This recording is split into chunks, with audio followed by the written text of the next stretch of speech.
Samson, come here. Come here. Come on. Up. All In right. the kitchen. Come on. What's going on here?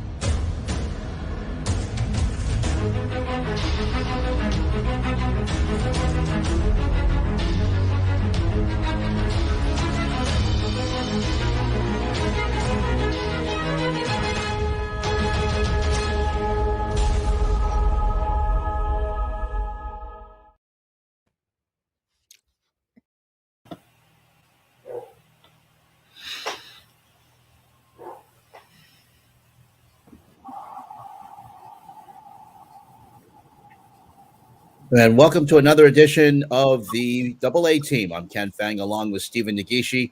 Glad you could be with us. Another great edition of the Barroom Network. It's a rarity for us because usually we do a show every 2 weeks, but today we decided to do our show after the last week. And Stephen, glad to be back again, and we have quite a few things to discuss today. Absolutely, Ken. We're glad to be back on air again. As you mentioned, this is the first time we're doing consecutively, but we do have a lot of things to talk about, and we do have a stellar guest joining us on our show as well. And who do we have tonight, Stephen? Okay, so we have first up, after we do our monologue, we have Shihan Jayaraja, who is a terrific college football writer, formerly working for Dave Campbell's Texas Football, which is a Bible and an institution in that state. He's been working with CBS Sports as a college football writer since fall of this year. And we are very excited to talk about college football and his upbringing as a Southeast Asian, working in an industry that doesn't have a lot of diversity, as we discussed with Michael Chan in the previous shows. And who is our second guest? So Ken and I have been talking a lot about the Chinese tennis star Peng Shuai, who has been missing. And then she's been speaking what seems to be somewhat of a communist government surveillance. We've been very, very vocal about it, both of us being Asian Americans. I am a Japanese American. Ken is a Taiwanese American, about the upcoming Winter Olympics and its impact, as well as the Summer Olympics in Japan this year that was widely criticized in spite of the COVID concerns. Yet the IOC forged on. Professor Jules Boykov from the Pacific University, who's been a very outspoken critic about the IOC and the Olympics, he's going to be joining us. He normally talks to, CNN, Al Jazeera, and BBC, the more somewhat high-end news media. But he is lucky enough to join us to talk about his views on the IOC corruption and the Olympics and its future. And in addition, I believe that he's joining us from halfway around the world, if I'm not mistaken. I don't know. I think he might be from his home in Oregon, where Pacific University is. Okay. He is a professor and a chairman over there. So he will be joining us from his home, I believe, in Oregon, state of Oregon. All right. Well, we look forward to having him on, and we look forward to having Xian on as well. Let's get on to our first topics. And if you excuse me, because I may be, I'm still recovering from the flu that I had last week. So I may not be at full strength, but I'm going to do the best I can. I'm going to power through today. You may be seeing me pull drinks just like Stephen did just a second ago. But in the meantime, Stephen, let's continue to talk about what we just mentioned, which was the Olympics, and of course, what's been going on with them. Still, the situation with Peng Shuai, still we still don't know whether she is okay or not. Um, Hmm. the last appearance last week, according to the International Olympic Committee, was controlled. So we don't know if she was independently verified that she had it. She was seen. Um, she's been seen on Chinese social media. The Hmm. National Olympic Committee continues to say, "Well, we see her, so she's okay," but no independent media organization in China has verified that she is indeed okay. Um, and it's now this whole thing is now going over to the National Hockey League because they are now concerned about playing there as well. And I know I've talked and I've heard from people in my NHL circles that some of them are very concerned about the fact that if first of all, there's no handbook by China saying on how they are handling any particular COVID outbreaks, and the NHL players are concerned that they may have to, and if there are test positive in China, they may have to stay in quarantine in China for 3 weeks, even after the Olympic tournament, preventing them from returning home to the United States or Canada, and they won't be able to play. So once again, this is something that is very fluent, and the players are don't. The NHL doesn't know if it's going to be playing, even though they're promised to play, and the Peng Shuai situation. So the Olympics, Stephen, is just right now. I don't want to say up in the air, but right now it's just very questionable if we'll see NHL players playing come February. Yeah, I read that news today, and they haven't really been very, very definitive about the whole situation because of the COVID protocol and everything. So I'm curious to see where NHL stands on this issue. Um, NHL is being broadcasted on NBC, which also, as we all know, carries the Olympic channels, summer and winter. Mm. So let's see what kind of influence will the NBC Sports and the NBC president will have on this decision, because you definitely want the NHL stars on the Olympics as a way to generate ratings Right. for this one. And I will also add that there have been a lot of boycotts being announced last week. The U.S. is not sending any diplomatic relegation to the Olympics. Australia has said no to that as well. And I expect more Western countries to, follow the lead as well. I think South Korea has said that they're not thinking about doing that. So it will be interesting to see what this decision will have an impact on the rest of the countries, Mhm. as well as the Chinese government and their quests for world domination and their usage of sports as some sort of a propaganda going forward. Yeah, one thing we should say that NBC no longer carries the NHL.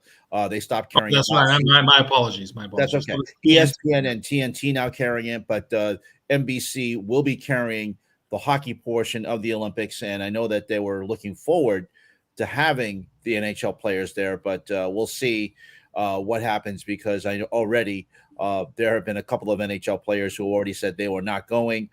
Ray Ferraro, who is a commentator for both TSN in Canada and ESPN in the United States, who is a analyst for both networks, says that he is not going to be going to the Olympics, and he has covered the Olympics going back for quite some time. So Mm-hmm. we'll have to wait and see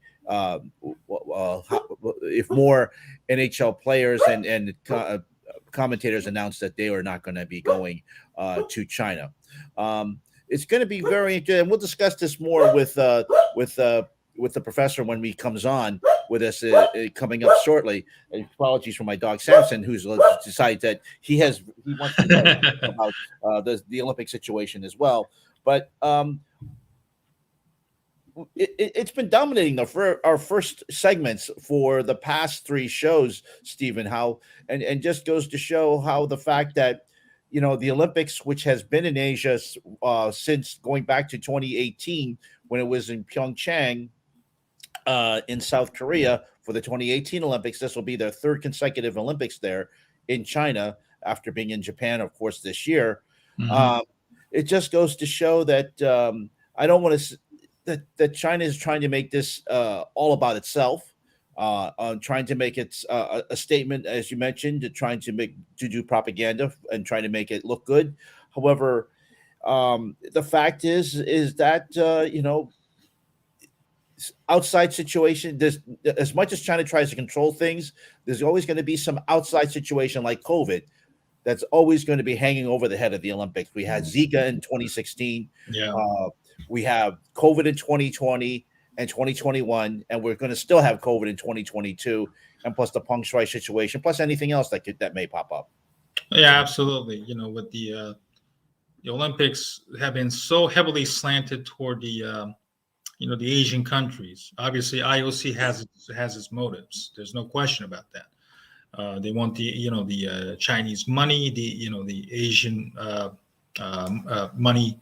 Um, Pretty soon, the Olympics, both the summer and winter time, are only going to be held in the Asian countries, which obviously probably not sit well with the Western countries for human rights issues, as well as for the economical reasons. You're forced to watch the game on delay, or watch the game at 2, 3 in the morning, depending on the sport. So we've already experienced that with the Summer Olympics on NBC and also on Peacock. So it will be interesting to see if the fans will start losing interest in having to watch the Olympics from such a far, far away countries, and for the various reasons that I just mentioned. Mhm. Well, at least for NBC's sake, at least have Paris coming up in 2024, and perhaps Los Angeles in 2028. Those are two much more time zone friendly Olympics for them. But as far as these last three Olympics are concerned, definitely not conducive for NBC and Comcast, and as you mentioned, Peacock. But again, will be interesting to see how this whole thing plays out, Mhm. especially as we get closer. You talked about NBC, Stephen. We've talked about how the outside um, stories and outside situations are keep influencing the Olympics, no matter how hard that China tries to control the message and tries to control the narrative. However, Mhm. I just think it's going to be one of those situations where um, eventually, I have a feeling that just my opinion. I don't think that this particular Olympics is going to do well ratings wise. I'm gonna. I know that I'm a media observer, and media observers always like to say doom and gloom for every particular event and say everything's going to be down. But I'm going to say because of the extraneous situations, I have a feeling this is going to be viewership is going to be down. Yeah, I agree. I don't know if any of us are in the mood to, watch the Olympics. But given what's going on with COVID, now we have Omicron variant, which is spreading all across the country and around the world by minute. And I just don't see the Olympics being such a ratings booster for NBC, like you said, and it will be interesting to see what the fallout is going to be. We still have about 2 months, or less than 2 months now, between now and the actual start of the Olympics. So anything can still happen, and we will see if the Chinese government will take any actions to bring Peng Shui into the open public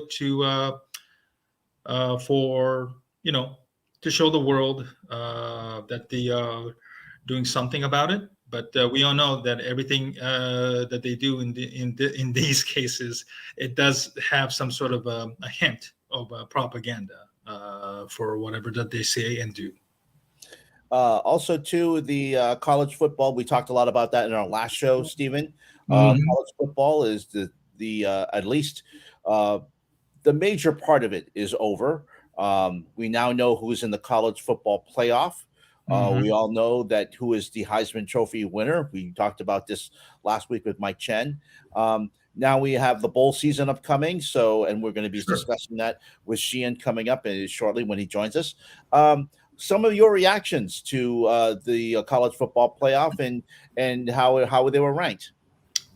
Alabama completely dominated the game in the SEC championship. So, boy, that was really, really surprising. I think Georgia, and I'm going to talk this to Sheehan.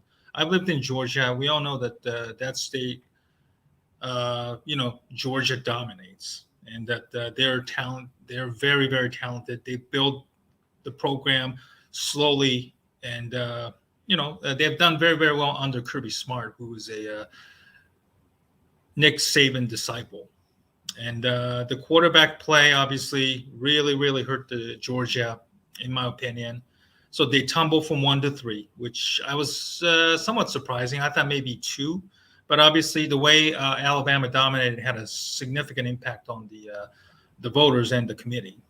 And Michigan jumped up to 2, which they obliterated Iowa as expected in the Big Ten. Yeah, in the Big Ten championship. So Jim Harbaugh obviously got the last laugh. He came in with a lot of pressure and a lot of critics. Paul Feinbaum among others, and he and his team really, really responded. And then Cincinnati, I thought the first non-Power 5 team to be voted into the playoffs. I thought it was well deserving. Unfortunately, they have to face Alabama in the Cotton Bowl. So it will be interesting to see if, how Cincinnati will do against the ultimate machine that is Alabama and Nick Saban. Yep. I just hope that the game will be competitive throughout the game. We saw last year when Alabama just completely obliterated Notre Dame, and Brian Kelly had to face a lot of criticism after the game about his team's overall talent and performance. And obviously he ended up leaving for LSU a couple of weeks ago for that reasons, I believe. But I'm definitely excited for the playoffs. And as for the Heisman, I tweeted out, I know ESPN was very much trying to hype this up, but you and I can probably tell, Bryce Young won that title, or at least cemented it when he made a tremendous comeback against the Auburn in the Iron Bowl. Yep. Auburn assisted them obviously when one of the running backs ended up going out of bounds to stop the clock. But his performance the last 2 weeks really, really cemented it in the eyes of many people. And I thought that the way they were hyping this up was somewhat, meh, in my opinion. I know there were a couple of other great players, Aiden Hutchinson, Kenny Pickett, and C.J. Stroud. But listen, this was Bryce Young's award, and it was his to lose, basically. It was his to lose, and I'm curious to ask Sheehan what he thought about the the Heisman Award, and whether he feels the same sentiment as I do, and if so, what can it be done to maybe make it more exciting going forward. And Stephen, I have a feeling that you want to introduce Sheehan right now. All right, so this was a first guest that we were hoping to have on our very first show.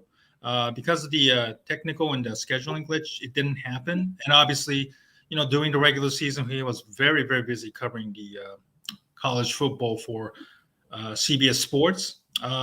He used to write for Dave Campbell's Texas Football, which is a phenomenal magazine. I lived in Texas for briefly, and I drove past that building where the Dave Campbell's Texas Football office was many, many times. So I'm very, very familiar with the area and the magazine itself. We're very, very excited to have Sheehan Jayaraja on our show tonight. Sheehan, how are you? Thank you so much for joining us. Yeah, it's pronounced Shehan, by the way, but thank you so much for having me. How do you pronounce your last name? I'm so sorry for mispronouncing it. My apologies. No worries at all. No worries at all. It's Shehan and then Jayaraja is how you say the last name. Shehan Jayaraja. Okay. You got it. Glad to have you on, Shehan. Thank you. Thank you so much. So Ken and I were briefly talking about the Heisman Award last week. It was basically, like Ken said, Bryce Young's to lose. He kind of cemented that award for the last 2 weeks. And I think a lot of people were kind of like, meh. And I think we all expected Young to win. What was your overall impression of the award itself? And did you kind of had that similar feeling? Well, I think what's interesting is that it wasn't really that those last couple weeks. It was that last week. It was when Bryce Young did what he did against Georgia's defense, right?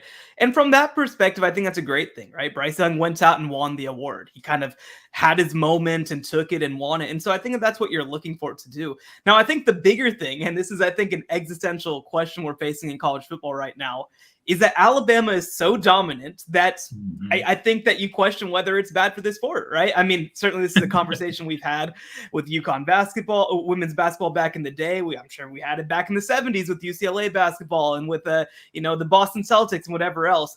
But right now we're in the midst of the most dominant run in college football history. You can point to other times, you can point to Tennessee in the 50s, whatever, but with what Alabama faces, with how the sport has changed, the nationalization of the sport, this is, to me, the hardest time to win in college football history, and Alabama's made it look easy. So I think that that's what it comes down to more than anything else, is less about Bryce Young, less about Alabama, less about the Heisman. It's just about Nick Saban and what he's been able to do over the last 10 years. Jahan, is this basically the college football playoff once again, the Alabama Invitational? Something like that, right? I mean, the funny thing is, I saw something out today, right? And they pointed to, well, if you look at teams that are ranked outside of the top 15 in recruiting on average over the last 4 years, they've lost like 62-7 in their first round games. And the answer is that they both played Alabama as 4 seeds, right? I mean, that's kind of it, right? I mean, I think that sometimes we talk about all these things. We talk about SEC, we talk about blowouts, we talk about talent discrepancies. And so much of it just comes back to the fact that Alabama is Alabama, right? I mean, nobody else is really doing that with much consistency. And so I do think that it is going to be interesting heading into the playoff. For me, I was excited heading into championship weekend where it looked like Georgia maybe was going to beat Alabama. There have been 4 teams that have taken up 20 of the 28 spots in the college football playoff. That, of course, being Alabama, Oklahoma, Ohio State, and Clemson. And we were potentially on the cusp of having a playoff without any of them in the lineup at all. So that was going to be really exciting to me. Of course, Alabama finds a way to get in by beating Georgia. So I think that Alabama certainly has to be the favorite. They're the number 1 overall seed. They rounded into form last week. So it will be interesting to kind of see whether Michigan or Cincinnati or even Georgia's second time is up to the challenge. Regarding Georgia, how bad does this loss impact their preparation for the Michigan game? And I talked about this, Stetson Bennett, he can basically, like a game manager, he's got some nice moments with it. He can make plays with his feet and all, but is Stetson Bennett a championship quarterback in your opinion, or is it basically you just have to hope that they bounce back and the defense rise to the occasion once again? Yeah, it's interesting. So on the College Football Survivor Show, which is a podcast that I do over at Advance Ohio, one thing that we talk about is that there's 2 types of championship quarterbacks, right? There's the championship quarterbacks that carry their team to championships, and there's championship quarterbacks that are kind of along for the ride, right? Like do everything that they need to, right, to sort of manage things along the way. And certainly if Stetson Bennett were to win a championship, which is not the question by any means, he's very much the second type. And the funny thing about it is that you look at Georgia's roster, they have 3 guys on the roster who you feel like maybe could be the other type. JT Daniels, we got to see a little bit at the end of last season, kind of got hurt. We didn't get to see the best of him this season. And then they've got 2 other guys who are former a 4-star and a 5-star recruit, right? Brock Vandegrift was one of the top quarterbacks in the class of 2021. Carson Beck the year before that, a 4-star kid. So you're kind of left in this position where you're like, how is this what you guys are doing? Right? It's like at a certain point. And, I think that an interesting theory about it is that they didn't really need to do anything different in the regular season. But now Georgia does have another card to play, right? They do have the card of putting out another quarterback. And I'm curious if that's a card that they end up playing because, they've been really hesitant to do so. But when you get beat like that 41-24 against the number one team in the nation now, it makes you realize that you might need sort of a big structural change. So that doesn't mean that they're going to do it, but I certainly think that that has to enter their minds, putting in one of their backup quarterbacks. And against Michigan, I mean, look, the funny thing about this, right, is that for how dominant Georgia was this year, heading into the Alabama game, they had not played a team ranked higher than number 20 in the nation in that final bowl, right? Clemson was the best team that they played. Mm-hmm. And all of a sudden it starts looking like maybe they just weren't a very battle-tested team. Maybe they just played a bunch of teams that were just average, right? So it will be interesting. I'm curious to see how they deal with Michigan's physicality, because that's not a team that's going to back down from anyone. Right. Speaking about Michigan, finally they got over the hump and finally beat Ohio State. And now they finally get into the college football playoff. And I know that they've been finally saying, this is finally, we get in. This is what we've been waiting for Jim Harbaugh. What do you think about their chances about advancing into the final?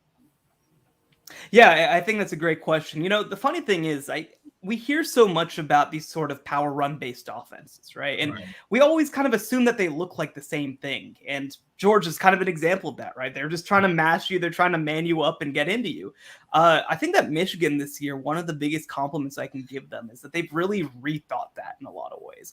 They run a lot of misdirection. They run a lot of sort of, trying to attack you from different angles. They're going more to the outside. They're not just running sort of this power eye sort of game like they used to a couple years ago. And they've gotten enough from their quarterback position to really space out the game and make things interesting, right? And so I think that that's been a big difference for them. Josh Gaddis was, rumored for head coaching jobs earlier this year, their offensive coordinator. He was one of the finalists for the Broyles Award as the best assistant coaches in college football. And I think it's made a big difference, kind of letting him get out and do his thing. So, a lot changed, I think. I think that some of it is mental, right? I mean, I think we sometimes overlook that part of the game, but Michigan has had really good teams, and it's just been mentally unable to get over that hump against Ohio State, right? And this year was the year that they were finally able to do it. So I think they're a really good team. I think they're a really talented team. This is, in a lot of ways, I think the team that Jim Harbaugh hoped he was going to be building at Michigan long term.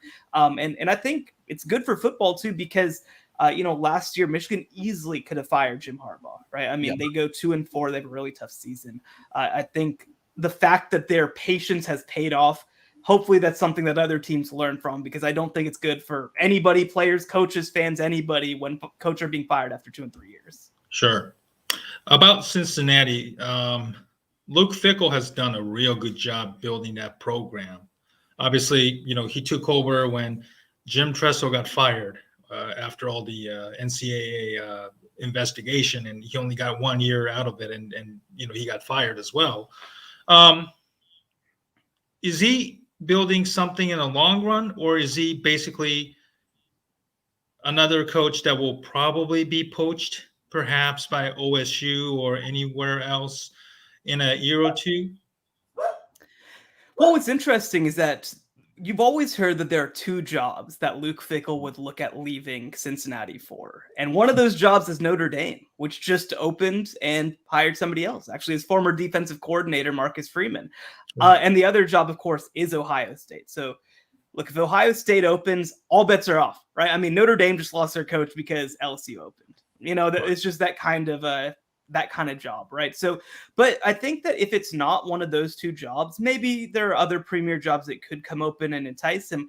I think he's committed to Cincinnati. I mean, this is a guy who had opportunities to leave. I think if Penn State had opened, he would have gotten a look for that job. I think that there's a number of jobs around the country that would have liked to have him, but he's been really happy so far at Cincinnati. And I think that you really look at what he's building long-term. This is a culmination team in a lot of ways, because you have a lot of upperclassmen. You've got a 4th-year starting quarterback. You've got several players that are going to be picked in the NFL draft. And I do want to mention that people look at the Cincinnati team and they kind of just see them for their recruiting rankings. This is a team that's played together for a long time. They've won 22 straight regular season games, and they have talent that's going to play in the NFL at every level of the field. They have the single best cornerback pairing in college football, not for their level, but the 2 best in college football in Kobe Bryant and Ahmad Gardner, right? So Alabama hasn't seen a secondary like this, which is crazy, right? It's Cincinnati. Mhm. You don't assume that kind of thing.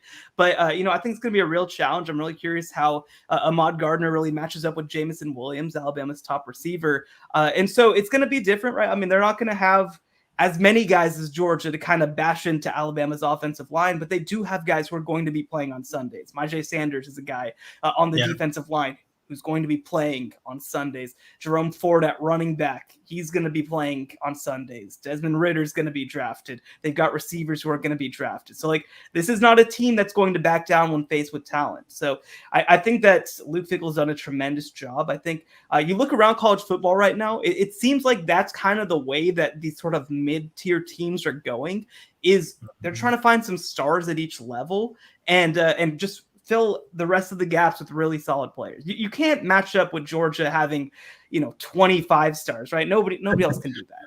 But Sure. I think that if you have pros at every level and then kind of mix it up with some really good players, it's a recipe for a lot of success. Mhm. Speaking with Shahan Jaraja from CBS, fantastic college football writer, and so happy we have him on. Like Stephen mentioned, we were trying to get him on our first show, but we finally have success and got you on. Shahan, how key was it for Cincinnati to get in? I know the non-Power 5 conferences are always complaining about the fact they never got a seat at the table. Now they have a seat at the table, and of course, there's always talk about expanding the college football playoff to 12 teams. So how key was it for them to get in before that eventual expansion to 12? Yeah, I think it's huge. I mean, no team in the group of 5 had ever finished higher than number 7 in the nation. And I think one thing about it is that a lot of people look at Cincinnati and just see them as Cincinnati, but I think that UCF fans are going to be really excited about this, right? This kind of started with them in a lot of ways back in 2017. I think that Houston fans, thinking back to some of those Tom Herman teams, right? They had a chance to maybe get into the playoff. And even more than just the group of 5, I think even other fans in the Power 5 who maybe are fans of programs that aren't going to be consistently in that conversation, right? This is something where Cincinnati's not a school known for football historically. They've been fine, but they're even when they were in the Big East, a power conference, they weren't a power by any means. And so I think that this is sort of, for a lot of fans, a special moment because it's an opportunity to kind of think, maybe we could get there, right? Maybe this could be us someday. Maybe this could be us. And look, there's a world for sure that Cincinnati can't hang with Alabama. And there's a world where nobody in the country can hang with Alabama. It shouldn't matter, right? It doesn't matter. I mean, for goodness sake, I've seen people say and ask me because I'm excited about this. I think it's good for the sport. If Cincinnati gets blown out, does that put a damper on things? And I'm like, I mean, does Georgia getting blown out prove that they shouldn't have been in the playoff? Nobody makes that argument, right? That because Georgia got blown out, we need to not put the SEC in the playoff. That's a silly argument, right? And so I'm really excited. I think that they can hang. I'll be curious to see if they can hang enough to beat them, of course. That's a whole nother story. But I think it's going to be a really good game. I think there's going to be a lot of people rooting them on. And I mean, when you talk Davids versus Goliaths, what gets bigger than Alabama versus Cincinnati? Absolutely. And of course, we remember people are hoping that this is the same watershed moment that when the Fiesta Bowl, when Boise State beat Oklahoma. So we're kind of thinking about maybe that same way, hoping for that same moment. Definitely. No question about it. And I think that it will be in a lot of ways. I was down at some of the expansion meetings, the playoff expansion meetings, which were out in Dallas a little bit. And they're unanimous. They want to expand. Right now, the question is the timeline. The question is the number. The question is especially auto bids for the ACC, especially. But there's a lot of excitement and around expanding. I think that that's something that's going to happen.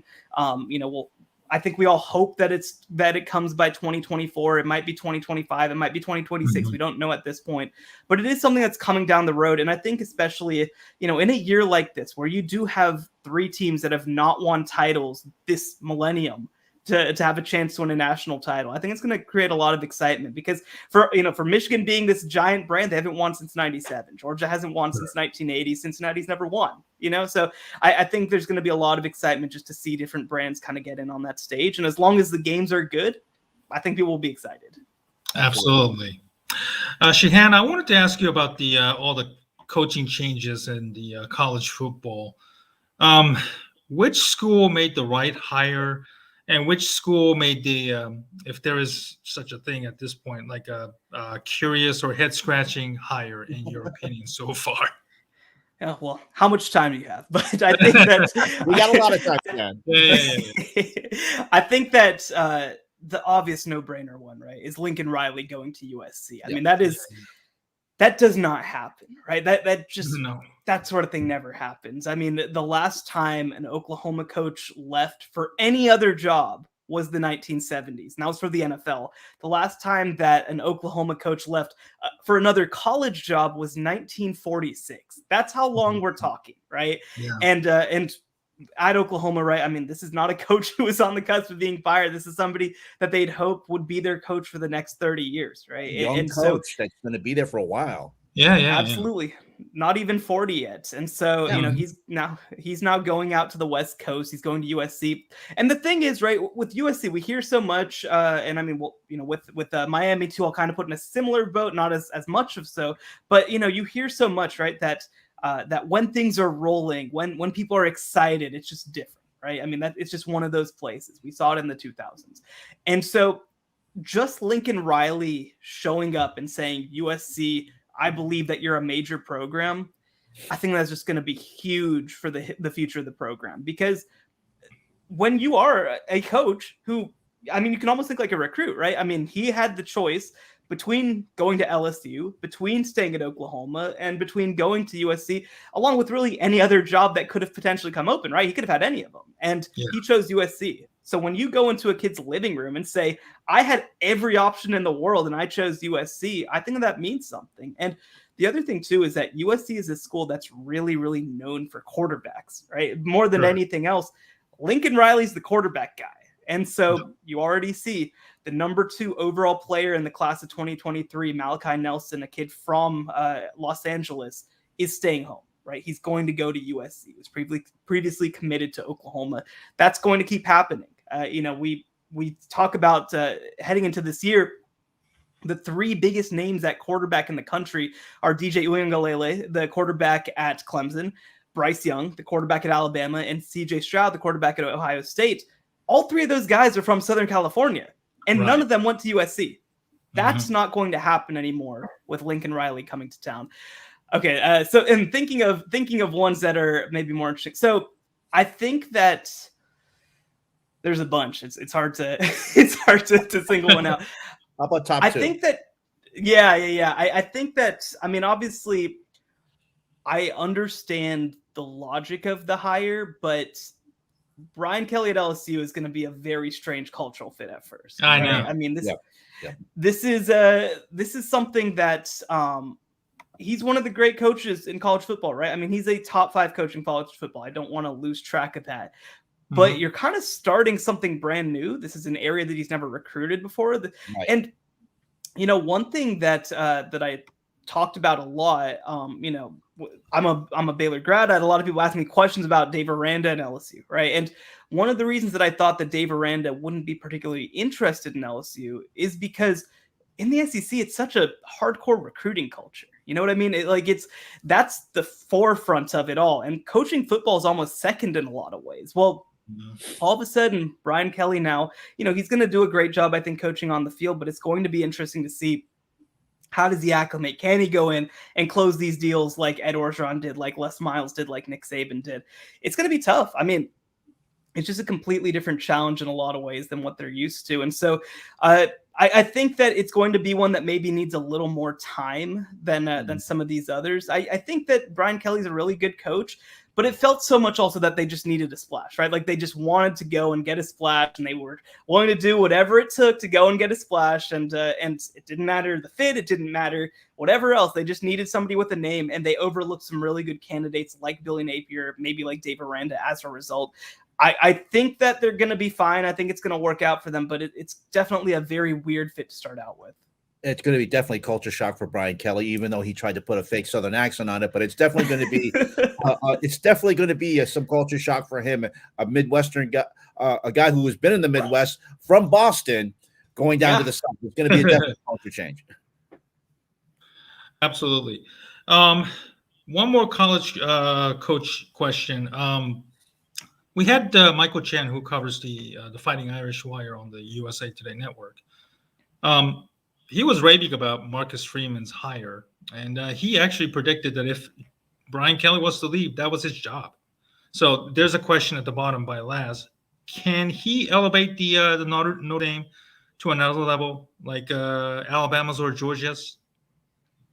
Yeah, I mean, I think that one thing that we've already seen, and by the way, I'd be remiss not to mention that Marcus Freeman is half Asian, so just have to make sure and throw that in there. We talked about last week too. Yes. And on top of that, Kyle Hamilton, their star safety, also half Asian, and they also have a quarterback who's actually a freshman over there now, who's also half Asian. What was his name? Tyler Buchner. Yeah, yes. Buchner, I think. Yes. And so, a lot of ties there. I think it's gonna definitely it's strange, right? I mean, this old school Catholic program, I think, is gonna be a big favorite among Asian Americans now.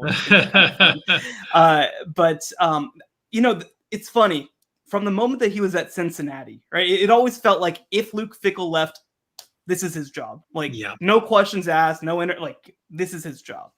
And when he went to Notre Dame, he had the opportunity to be the defensive coordinator anywhere. LSU actually tried to offer him this past year, and he picked Notre Dame. He is a Midwestern guy, but I think that he maybe did see some untapped potential at Notre Dame in a lot of ways, because at Notre Dame, you're dealing with some limitations in terms of the ways that you can recruit. One, because you have to recruit nationally. It's a different sort of game than LSU, where you're recruiting within 200 miles each direction, right? I mean, you have to go get on a plane and fly to California and get CJ Sanders, another half Asian kid.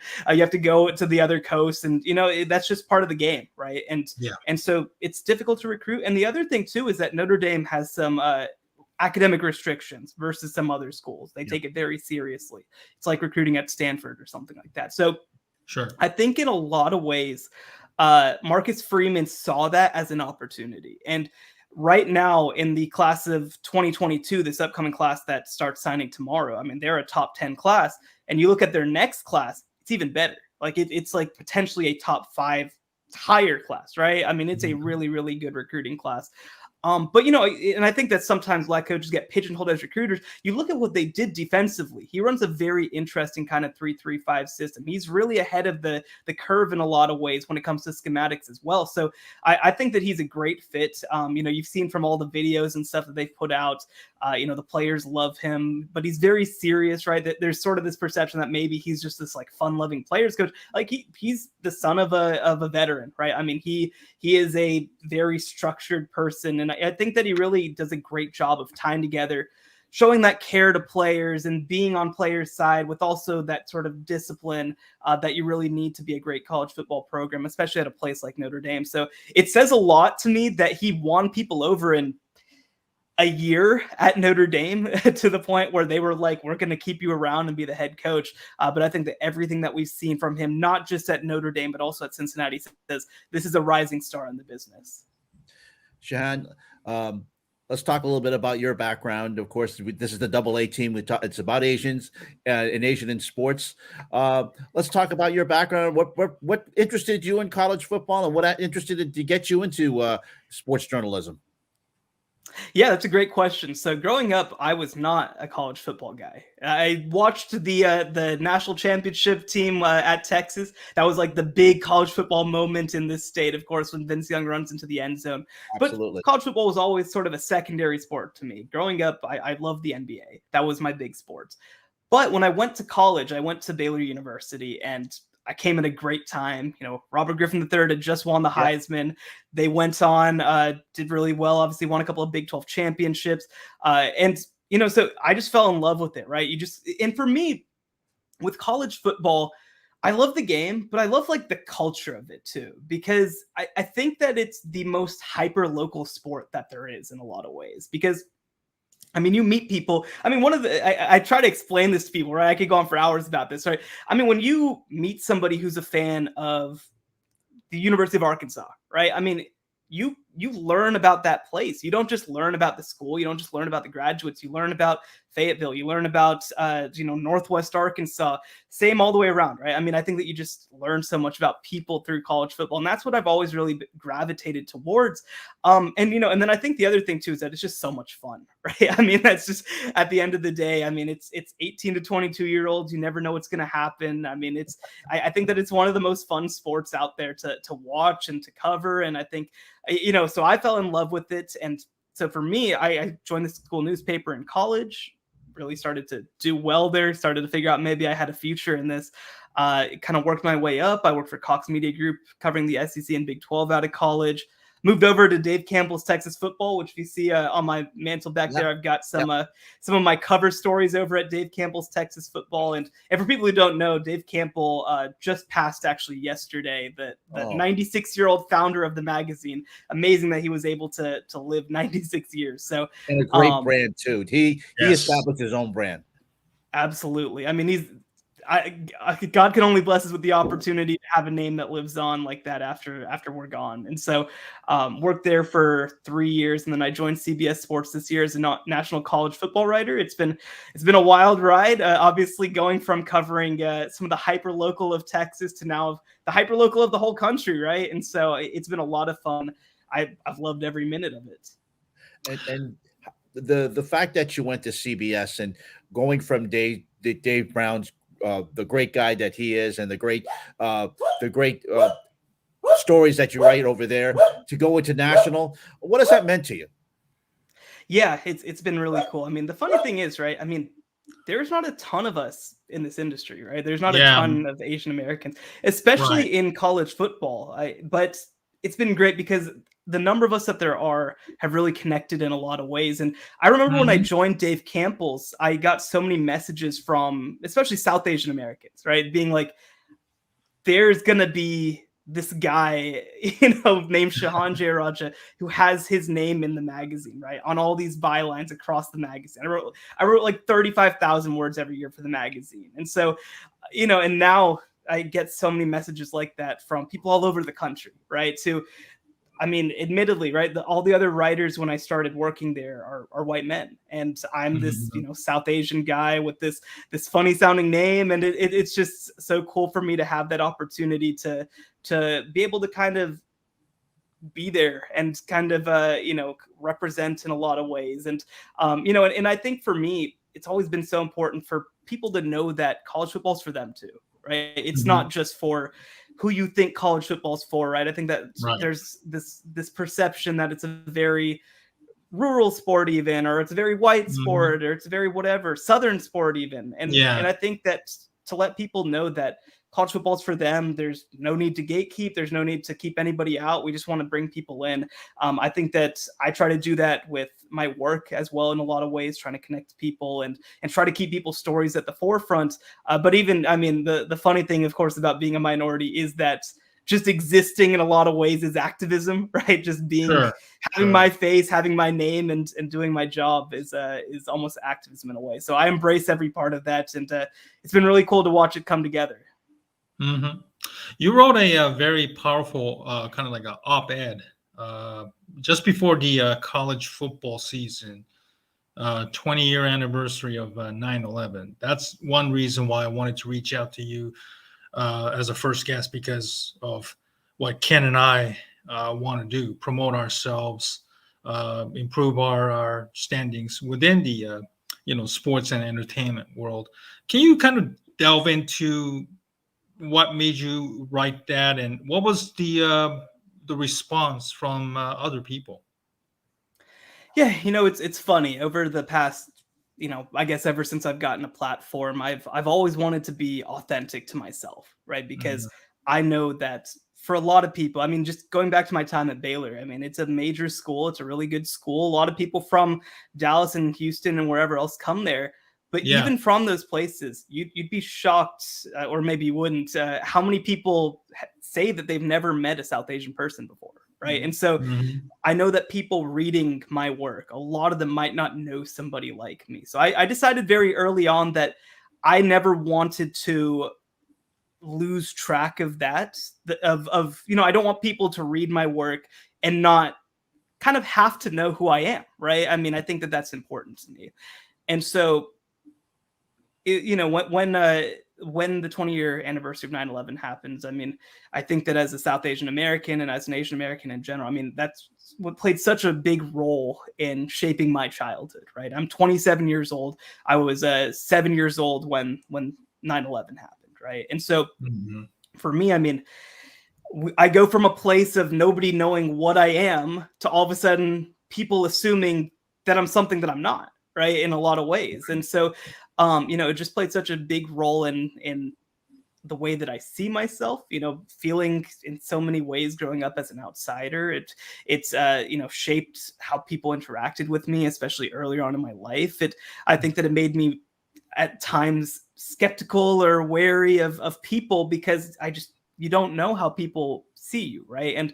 And that's certainly something that I think a lot of minorities deal with in general, but I think it was really heightened in so many ways by 9/11. And I think that a lot of people on 9/11, and I think, Veterans Day and Pearl Harbor, I think sometimes people, it's just easy to post a flag and be like, this big American moment and let's move on with my day sort of thing, right? And I think that it is important for people to know that that we're part of this history and not in a good way, right? That this shaped how we see ourselves. This shaped the way that my family was treated. This shaped the way that my friends were treated.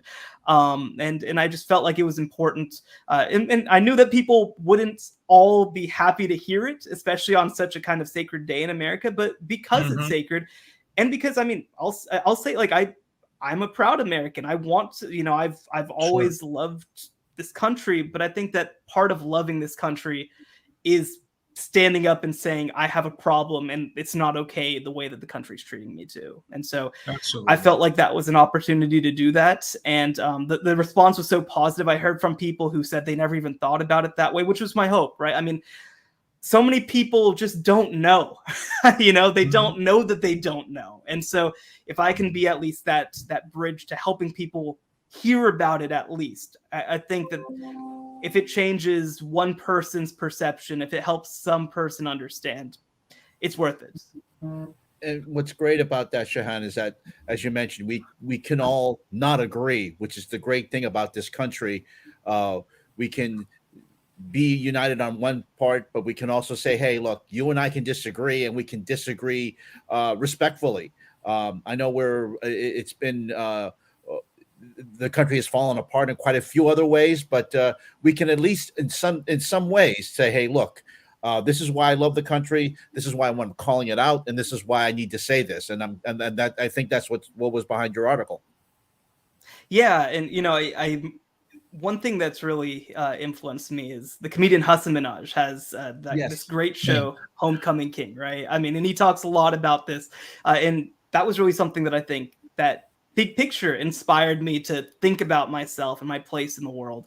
And he has this great line in it where, he talks about immigrant parents. My parents are first generation immigrants, and my wife's parents are first generation immigrants. And for first generation immigrants, I think that sometimes there is this idea that that this is part of it, right? That we're coming here and we know what we're gonna face, and that we just need to take it and get through it because it'll be better, and it'll pay off, especially for our kids.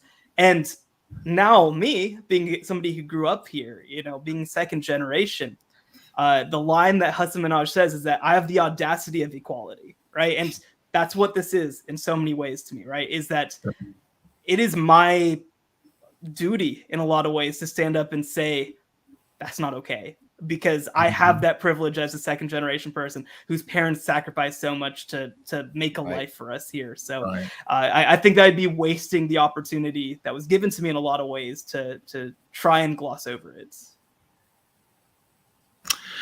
Well, Shahan, thank you so much for joining us tonight. Ken and I, obviously, we're Eastern Asians, and obviously pandemic has had a very, very negative impact on our community in more ways than one. And this is one reason why, we started this show to showcase, our problems, as well as promoting people who work within the industry that, obviously you could probably agree that still lacks diversity in more ways than one. So having somebody like you to showcase your talent, work, and then also explain your side of the story was a tremendous honor. And then we would love to have you on our show down the road, when the college football playoffs settle down, and maybe Alabama wins it again. Who knows? But we'd love to have you again down the road, and hopefully we look forward to having you again down the road. Yeah, well, thank you so much. It's a great honor to be a part of something like this. It's been really special the last couple of years to see some of these Asian American publications come up, and I've gotten involved in the Asian American Journalists Association, and it's it's slowly but steadily we're building such a great community, and Yes. The hope is, of course, that that someday when I have kids and when we keep having journalists keep coming up, that it's easier for them than it even was for us. Absolutely. Shehan Jeharaja from CBS Sports, college football writer extraordinaire. Anything else you want to plug on the show while we have you on? No, I appreciate you guys for having me on. I think that always, for me, always what I try to tell to Asian American journalists is you belong here, and I'm so excited to see how we all continue to rise together.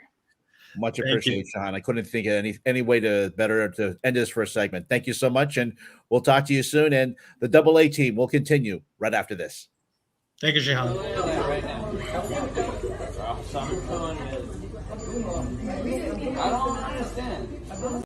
The past year has seen a 1,900% rise in anti-Asian hate crime in New York City alone, with 2,800 incidents reported across 47 states and Washington, D.C. This is a national crisis, and we need your help to call it out. Call it a crime. Call it what it is: racism. Let's stand up together against hate. Learn more at stopaapihate.org.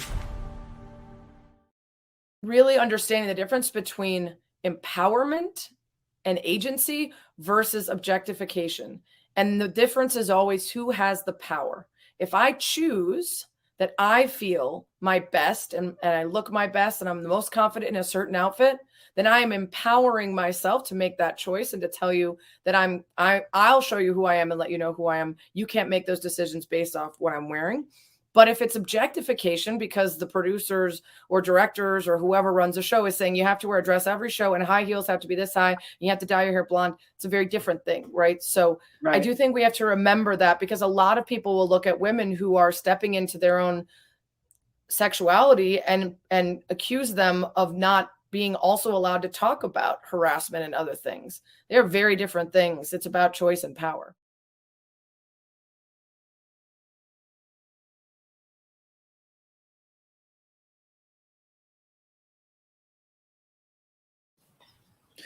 We're back with the AA team, Ken Fang, along with Stephen Nagishi. And Stephen, I think it's another great guest on.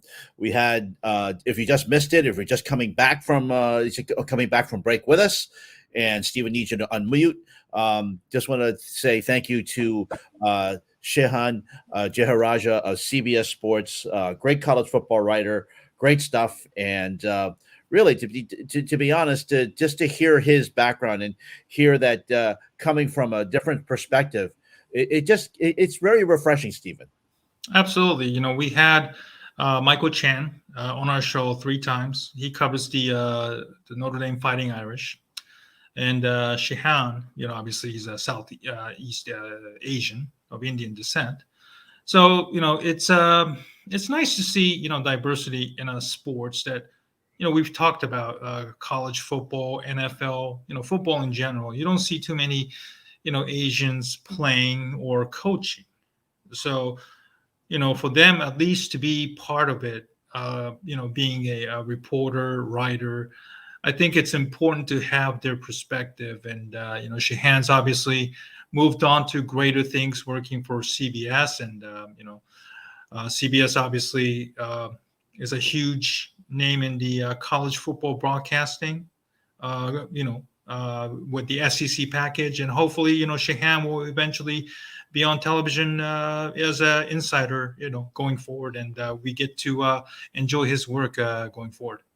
Yeah, and that's the reason why we have the show, the Double A Team, is to highlight other people. I mean, we always see the Ian Rappaports, we always see the Adam Adam Schechter, Schefter's, yes. and we always see like the Woj bombs on TV. This is a chance for you to see other people, and we highlight the talent that we have as Asian American Pacific Islanders in this community who love sports just as much as anybody else. Growing up as a sports fan, Stephen, you are growing up as a sports fan. We'll talk about the Bears a little bit later, but we all talk. Well, we know. We feel we know just as much as anybody else in other communities. So when we talk about sports, when we go to sports bars, or when we hear about it from other people, talk to other people, they'll say, sports too. I go, well, yeah, I grew up in this country. I love the Red Sox as much as you do. Or you say the Bears, I love the Bears as much as you do. So sure, absolutely. That's why we do this show, and we're highlighting other talent, and we certainly hope that you give them a follow on Twitter or read their work, because this is why we do the show. Absolutely. So while we wait for the Professor Boykov to join us, we can probably touch bases on the NFL. Absolutely. All right. So the Bears put on a pretty fun show last night against the Packers for about 2 quarters. And then then the second half, it just kind of went into a crapper. And Green Bay, and of course Aaron Rodgers, despite that pinky toe, I really don't think he has anything wrong with his pinky. I'm just being facetious. He obviously has something wrong with his pinky toe, but I just think he just puts on a little bit of a drama queen show just to show that, trying to show that he's coming into the game with a disadvantage, and all of a sudden the talent takes over, and we see what happened last night. Absolutely.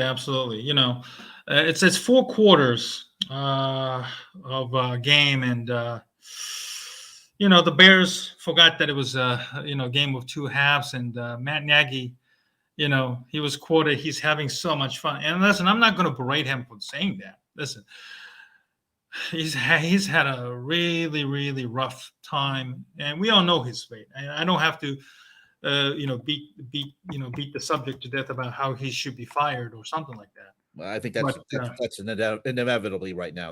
Yes, it's inevitable. And for the Bears to delay the inevitable makes absolutely no sense. And and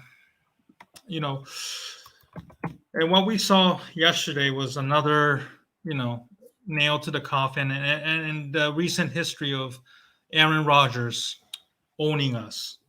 And Alan Lazard still own us. It's just a slap in the face to our fan base right now. But it is what it is. We have to unfortunately accept that. So watching Justin Fields struggle, getting bulldozed, getting hit, as he deals with the cracked ribs. It was painful to watch. And, that 4th down and short punt really was just a total cowardness of, Matt Nagy's tenure that, he pretty much summed it up. And now he said, I wish he went for it, That's just a little bit too late at this point. I was thinking when that happened, you have nothing to lose. You're behind. Go for it. You're deep in Green Bay territory. You have a chance to make a chance, but I'm just very. I felt bad for I felt bad for you. And you saw me tweet at you a couple of times and saying I could hear you screaming from Columbus all the way. So I'm very I feel bad for the Chicago fans. I know this is all about the Barroom Network is Bear centric. So I'm feeling for you guys. I see Justin Fields trying to do stuff that he has to run for his life. I Yeah. see a lot of promise from some of the stuff he did yesterday. Chris Collinsworth said a lot of nice things about him, but when you got to run for your life in an offensive line that is pretty faulty and leaking like a sieve. Mm-hmm. You could be Tom Brady and pretty much have the same result as the Bears did last night. Yeah, absolutely. Just watching it was, just the second half was just a slow bleeding of, the hope that just went away in the first half. And it was tough to watch. And, earlier in that day, CBS, Jason LaConfora said that Trace Armstrong, the former Bears defensive end and former NFLPA president and now a agent, was going to take over to become the director of football operations job. Now, he refuted that several hours later because he represents both Matt Nagy, the moribund coach of the Bears, and Ryan Day, who is Ohio State University head coach that has been linked to the job for some reasons. And obviously, doing an interview under these circumstances would have made it so awkward for both gentlemen. So it's understandable that Armstrong would say, no, I am not interviewing with the Bears at this time. But you never know. If the Bears are desperate enough, I think that maybe this time, George McCaskey will finally have his come to Jesus moment. And I think the Bears are really, really at that point right now. So let's see where the Bears are toward the end of the year. The 2-week interview period with the coaches are in place this year. Yep. And I do hope that the Bears will figure out how to, take advantage of that opportunity. Obviously, if you still have Ryan Pace as the GM, that doesn't make sense because obviously Nagy and Pace are tied together. So we might have to just suck it up and watch the next 4 weeks of this game, and just wait until January 10th, the day after, which is many call the Black Monday, where coaches and GMs gets fired. So we might have to ride it out, unfortunately. My sympathies to all the Bear fans, and I'm feeling for you. In regards to the team that I follow, the Cleveland Browns, they performed pretty well yesterday, although they did their very, very best to hand a game to the Baltimore Ravens. Baker Mayfield finally showed some promise. He distributed the ball quite well. Mm-hmm. But I gotta say, Stephen, that I'm still not. While there's still a game behind for the division lead behind the Ravens, they still have a lot of things for me to prove to me. Not that I hold any stock over the team, but they still have a lot of things to prove to me. But although beating the Ravens yesterday was very big. It was, and having watched the game yesterday in my area, I was pretty impressed with the the start that the Browns had, and then in the second half, it just kind of just really slowed down significantly, and this despite without not having to face Lamar Jackson. Right. And they had to really, really sweat it out toward the end. I was, I was watching it and was wondering what Ken was thinking as he. I was barely holding on, Steven. So, but you know what? A win is a win. They're still in the playoff hunt, which is what you want them to be going into week 15. We have 4 more weeks to go. So yes, sir. Hopefully, I keep thinking 3 weeks. I keep forgetting we have an extra week this. That is right. So let's see what happens. They've got a big game coming up this Saturday. So Right, with the Raiders, I believe, yes. the Raiders, it's on NFL Network only. So we'll have to wait and see. I'm hoping this is a game that they should win, but every time the Browns do something like I think they should win, they lose. So I'm hoping that they do well against Derek Carr and Hunter Renfrow and a team that really has. We talked about this earlier in the season about with John Gruden and the situation. They pretty much seem to, although yesterday they just played an absolute stinker against the Kansas City Chiefs. Sure. They're still surviving and going through the season, and at least not out of playoff contention. Yeah, it will be interesting. It's a Saturday game, a day early. They're at home again. Yes.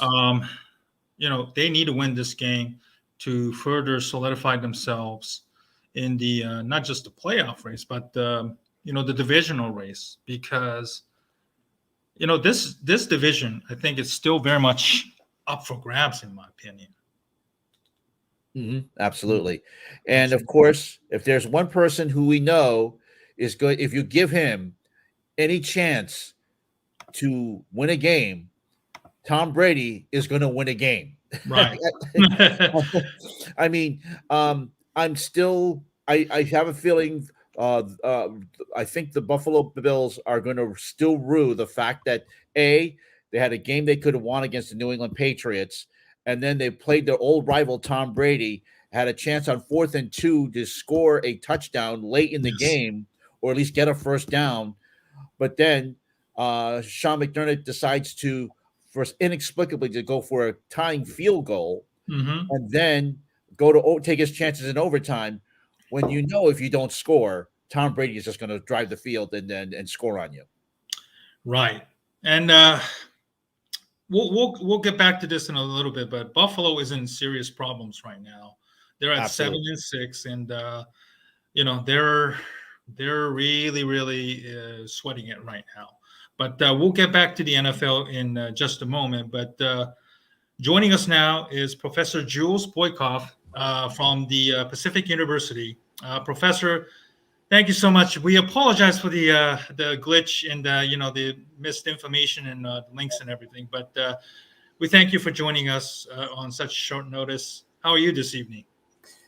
All good. Thank you. I'm glad to be with you guys. Thanks for having me. Thank you so much. Professor Boykov, your expertise is Olympics and IOC. And one thing we've been talking about on this show for the last 3 weeks, of course, is the issue with China and the upcoming Winter Olympics. They have the situation with Peng Shuai, who has been seen or not seen. The International Olympic Committee has been saying that they have seen her and talked with her. Of course, she's the tennis star who accused a Communist Party leader of sexual assault. She has now been. She originally was missing for a while. The Women's Tennis Association said they will not play any tournaments until they have some concrete evidence that they have seen her. Professor, where do you see that how this is going to affect the Olympics in China? Probably will not, but how they do the narrative and how they maybe try to bring Peng Shuai into maybe an Olympic ceremony, an opening ceremony, to try and show that, yes, she's okay. Yeah, well, hey, that's creative. I haven't heard that one yet. Yeah, I know, right? But hey, I wouldn't put it past them. It's a really complex situation. On one hand, you've got an obvious human rights abusing country that is hosting the Olympic Games. And there's tons of evidence out there, whether you're talking about how Tibetans are treated, whether you're talking about how Uyghur Muslims and other Turkic and ethnic minorities are being treated, whether you're talking about the way that Hong Kong democracy activists have been treated. And so the way they've been treated clashes mightily with principles that are enshrined in the Olympic Charter. So on one hand, your viewers and listeners are probably wondering, why would China get to host the Olympics? It seems so out of tune with what the Olympics are supposed to be about. On the other hand, what makes it complex is that, the countries that are wagging their fingers at China aren't Sure. necessarily human rights angels either. And I'm talking about the country where I'm in right now, which is the United States. I mean, Yeah.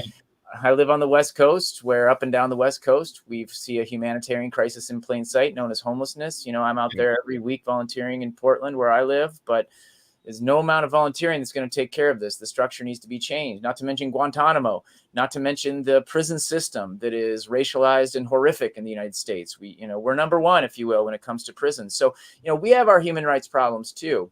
And China's making a meal of it. And they have been coming back at places like the United States saying that we're hypocritical. And that's true. But I do believe that nevertheless, one needs to stand up and shout about these human rights abuses, because the global spotlight will descend on China and Beijing in specific for these Olympics. And we should be talking about these issues. There's no question about it. Well, the diplomatic boycott that the U.S. announced recently, and Australia, and I'm assuming UK, Germany, and perhaps other Western countries will likely follow. Would that have any significant impact over it, or it was just basically brushed off by the Xi Jinping and his administration? Yeah, well, first of all, it has been interesting to see the countries that have jumped on board. One country that has not is France, and it doesn't look like they will jump on board. And guess what? They're hosting the next Olympics in 2024. That's so they right. have a little extra incentive to stay in the good graces of the International Olympic Committee. Where it's headed, I'm not exactly sure. We'll have to see about that. Will it have an effect? Well, it is already sort of having an effect in the sense that more and more news outlets are now talking about human rights abuses in the country. And after all, that kind of was partly the goal, to shine a spotlight on that reality. I think the other goal was to try to prevent sports washing from happening in China and Beijing, and using the mega event to try to launder human rights sins. And so when you have all these leaders come from around the world for all these grin and grip photo ops, it sort of lends an air of legitimacy to what's happening inside of the country. And that won't happen, at least not with all diplomats. And so plenty of people, though, are still going to be there. I mean, the United Nations has announced that they plan to attend. The leader of Russia, Vladimir Putin, has announced that he's going to attend. Lots of countries will attend. I mean, let's not forget that thanks to the Belt and Road Initiative, China has a lot of friends out there. They've provided an alternative in terms of the development model to the United States. And when you look at some polls across the world, global polls, they're asked the world is asked who is the biggest threat in the world right now. It's not China, according to the world. I mean, it's the United States. I mean, we have a military that's 10 times spending 10 times all the other countries, combined in recent years. And so we've got military bases around the world. China has 3 military bases around the world. We have like 800, the United States government does. And so, those things are well known around the world. And I guess as we kind of move toward the Olympics, I'll be really interested to see if we have a little bit more of a frank conversation in the United States about these issues.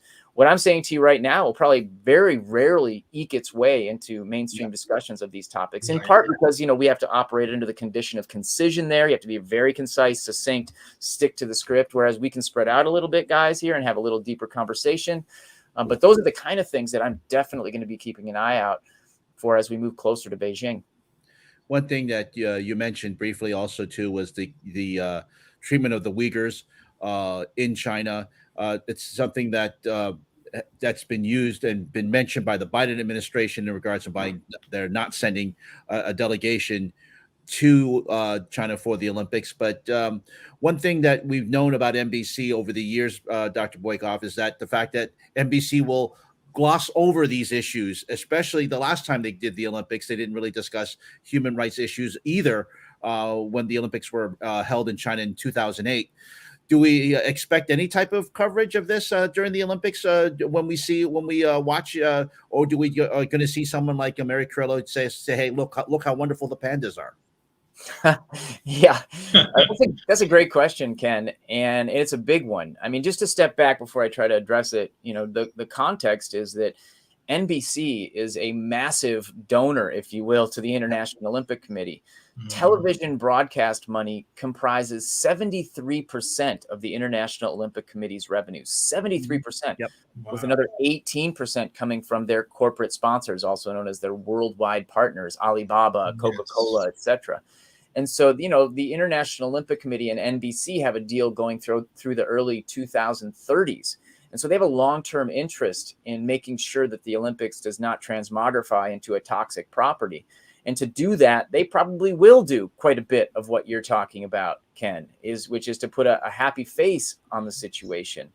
And, when you look back at 2008, there were actually edicts delivered to local domestic press about what they could and could not cover. Back in 2008, it was you could not cover Falun Gong, for example. You could not cover protests that might eventuate around the Beijing Olympics. You could not cover the torch relay, which was heavily protested as it made its way around the world.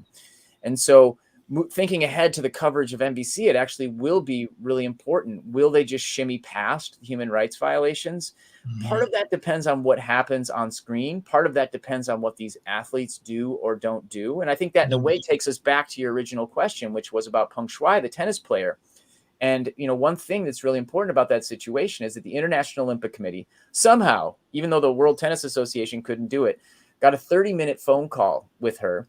And after that 30-minute video call decided, hey, guess what? Everything's just totally fine. And if you slow down for a second, you think about it, that is ridiculous that on a 30-minute video call that you could tell about somebody's well-being or not. There are so many reasons why that's ridiculous. We can count the ways until we're blue in the face here. But it's a message very directly to athletes who might wish to speak out in Beijing about issues.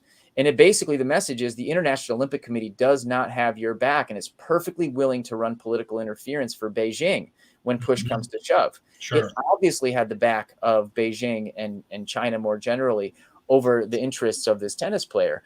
And, there have been some athletes who look to be Beijing bound, who've been outspoken. And after all, like you must talk about every single week on this show, we're living in the athlete empowerment era where more and more athletes are feeling comfortable speaking out in socially conscious ways. Right.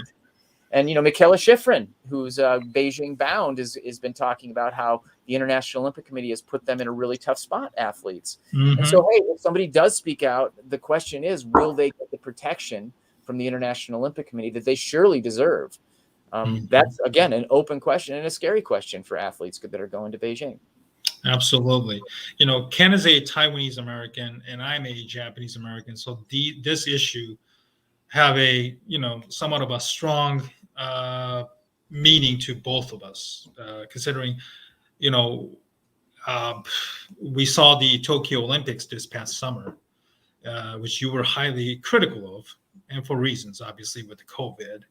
And the Japanese government, from the time that they were awarded this, it was supposed to be a sign of a recovery in the Tohoku area, which is north of Japan, when the massive earthquake knocked the nuclear power plant that many were concerned that it was another second coming of Chernobyl. But then all of a sudden, that went away, and then it became somewhat of a sign of overcoming COVID, which we're still dealing with this pandemic 2 years in a row now. I'm just curious, is IOC obviously are in total cahoots with countries like China and Japan, for the lack of better words, using it for propaganda purposes? And it seems like jokingly that the Olympics, both summer and winter, are going to be held a lot more times, pretty much between Japan and China going forward. What do you say is the turning point when IOC became such a, as a corrupt organization as they are known now? And is there any remedy for, fixing this organization? Wow. Yeah, that's a really important set of questions. And Stephen, I'm glad you mentioned Tokyo, because there are vital lessons about the International Olympic Committee when we look back at Tokyo. After all, you'll remember in the lead into the Tokyo Olympics, more than 70, in some cases more than 80% of the population in local polls in Japan did not want the Olympics to come because of COVID, because it was an under-vaccinated population at the time. And they were rightly fearful of importing a bunch of people that could bring COVID with them to the country. And yet the IOC rammed ahead. I mean, even the Prime Minister, Yoshihide Suga, had to stand in front of his people and admit that he did not actually have the power to cancel the games, even if he wanted to. This is the elected official in the country, very high level, the prime minister, for goodness sakes. And that's because the International Olympic Committee writes the contracts, the host city contract, in ways that gives them the power to cancel the games. I mean, Tokyo was an absolute mess even before COVID. It went 4 times over budget. It was supposed to cost $7.3 billion. It was closer to $30 billion. It brought in facial recognition systems, which will be normalized in the wake of the games, which are problematic in terms of race and identification and other elements, civil liberties. It kicked people out of their homes. When I was in Tokyo, I met 2 women who were actually displaced by both the 1964 and the 2020 Olympics. Wow.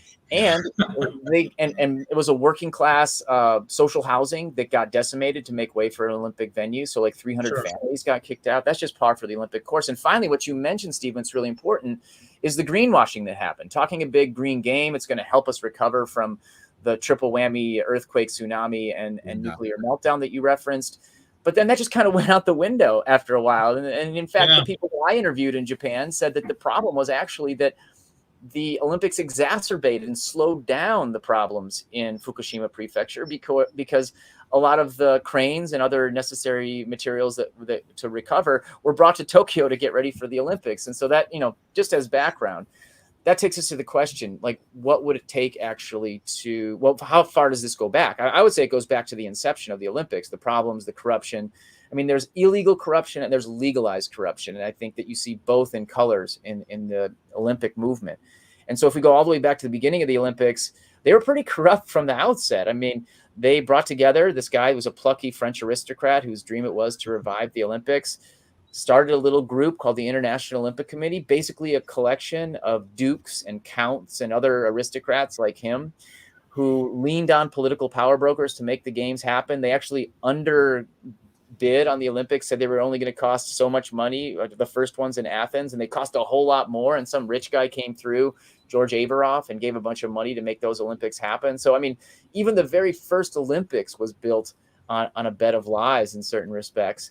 And shimmying forward to 1936, the Olympics in Berlin that Hitler used as a trampoline for his power to invade Europe in the immediate wake of those games. I mean, they knew what was happening there way before the Olympics happened. The International Olympic Committee did, and they stood idly by to make sure that the Olympics kept going. And, there's just so many examples of Olympic corruption in the modern era. I know a lot of your viewers will be familiar with the Salt Lake City bid scandal around the Salt Lake City Winter Olympics in 2002. But even 4 years before that in Nagano in Japan, there was apparently incredible corruption. And what I mean is bribery there, bribing IOC members to get those Olympics. But we don't know the full extent of it because they actually incinerated their records. So we have no idea, historian's nightmare. They actually incinerated the records around the Nagano Olympics. And so, I mean, as the Olympics become bigger and bigger and bigger and more money is sloshing through the system, we can only expect that there will be corruption. And that is because the International Olympic Committee is the most pervasive yet least accountable sports body in the world. There are just not leverage points to get a hold of this corruption. I mean, even the ethics committee within the International Olympic Committee isn't independent. It reports to the International Olympic Committee. I mean, it's basically a joke, I'm sorry to say, to the good people that are serving on it, but it's basically a joke. If it were serious, it would be independent. It'd be people outside the organization that have the power to levy penalties on the international organization when it doesn't follow through, but that is not happening. And, that is why I think right now, one of the best things that the Olympics could do would be to disband the International Olympic Committee. They are incorrigible. I'm a social scientist. I'm just going off the evidence that's out there, and they are incorrigible.